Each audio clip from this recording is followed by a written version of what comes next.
current world situation has been carefully planned, and it is a plan that has been long in the making. This entire economic and political climate has been brought about by design.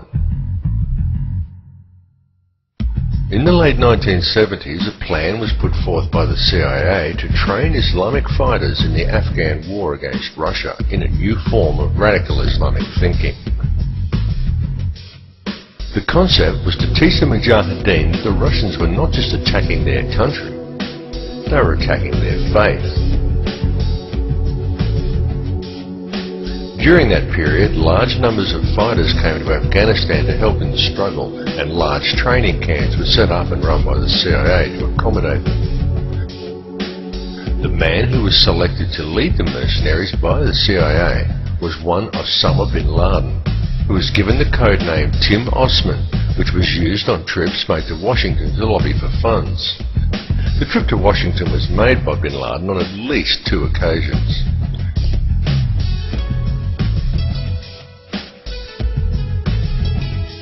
During this period, the CIA taught this new form of radical Islamic thinking and provided terrorist training to hundreds of thousands of Islamic fighters, being careful to also keep a comprehensive database on all the people that they had trained.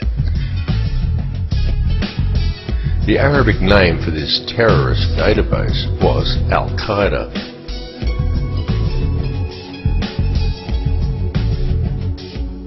Concerned over this new form of radical Islamism and the sheer volume of fighters the CIA was turning out, then Pakistani Prime Minister Benazir Bhutto wrote to the director of the CIA and cautioned him openly, saying in her letter, "You are creating Frankenstein." It's alive! It's alive! It's alive! But her warnings went unheeded. They were not heeded because a radical network of extremists was exactly what the CIA had wished to create right from the very beginning. For without such a radical network of terrorists, the long-planned war on terror would never have been possible. In 2000, a neoconservative think tank called the Project for the New American Century released a document entitled Rebuilding America's Defenses. Outlined in that document was a plan for full spectrum dominance of the globe. Air, land, sea, space, the internet, everything. In that document it said, and I quote, "The process of transformation, even if it brings about a revolutionary change, is likely to be a long one, absent some catastrophic and catalyzing event, like a new Pearl Harbor."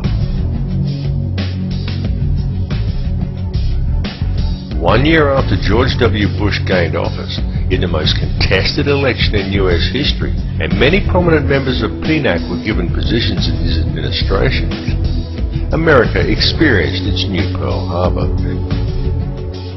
and the entire PNAC plan was put into effect. Coincidence? When the events of September the 11th, 2001 unfolded, the troops were already there waiting to go into Afghanistan, and the Patriot Act and Homeland Security legislation had already long been drawn up. They were already there, just waiting for the right event in order to introduce them. So when 9/11 happened, cui bono? Who benefited? Afghanistan? Iraq? Did any Arab country? No. But the Bush administration was given an open checkbook with which to take control of the Afghani poppy fields, the Iraqi oil fields, and the oil-rich and natural gas-rich Caspian Basin. And all protests to the invasions of the 2 countries was squashed before it started. Then the 7/7 bombings in London occurred, and again, who benefited? Islamism? Hardly. But support for the war in Iraq knew no bounds. The Blair government secured a massive increase in police and military funding, and was also able to install thousands of domestic surveillance cameras throughout England. And then, amid massive war protests in Australia, we saw the Bali bombing. And yet again, who benefited? A Muslim cleric who suddenly found himself wanted by the CIA and the centre of world attention? No, but all anti-war protests in Australia suddenly dissipated.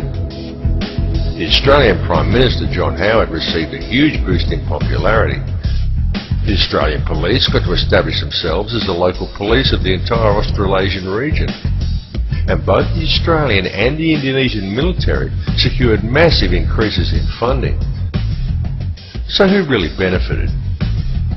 The real facts, and as can be seen clearly by examining the evidence in all three cases, is that each one of these so-called terrorist attacks was a false flag operation designed to remove more rights from the people of Western countries and to further consolidate the hold the international banking elite has over our world.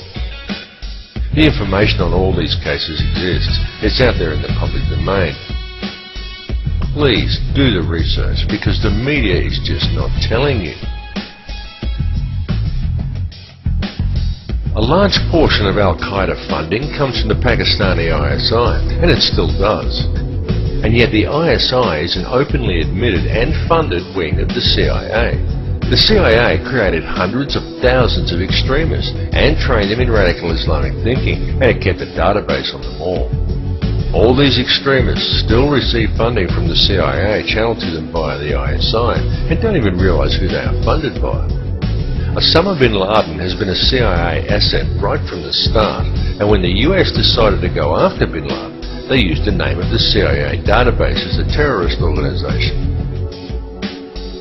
The war on terror is fake. It's a setup. There is no global network of terrorists waiting around every corner to blow everybody up. It's a myth. All the bombings are carefully orchestrated and follow a noticeable pattern, and you are never given the true facts or an objective look at the evidence in any one of these cases. And just think about it. A few years ago, no one had ever heard of Al-Qaeda. Yet now, almost every mishap in the world is blamed on them, and yet no one can seem to find any of them. Occasionally, some CIA asset that we've never seen before comes on the screen and says a few condemning words, and we're supposed to take that as confirmation. Can you see how easy it is for them to pull this scam off simply by controlling the media? And while people have been distracted and living in fear of terrorism, international law enforcement borders have been slowly eroded away. For example, to clean up after the recent tornadoes in America, Canadian soldiers were used. Australian and Indonesian police now routinely train together. And now remember here that Indonesian police have a reputation for being amongst the most brutal in the world. And yet here we have Indonesian and Australian police swapping ideas and methods. Many people have been trained to think that to talk about this stuff is to be anti-American. But nothing could be further from the truth. The perpetrators of all of this are based mainly in England and Europe. They are just using the military might of America to carry out their plans because they have usurped the American government. American President George W. Bush all but subverted the entire US Constitution, and he robbed the country blind. However, it must be understood that it is not America itself doing this. The people who are doing this have set themselves up globally. Remember the words of JFK. For we are opposed around the world by a monolithic and ruthless conspiracy that relies primarily on covert means for expanding its sphere of influence, on infiltration instead of invasion, on subversion instead of elections, on intimidation instead of free choice. It is a system which has conscripted vast human and material resources into the building of a tightly knit, highly efficient machine.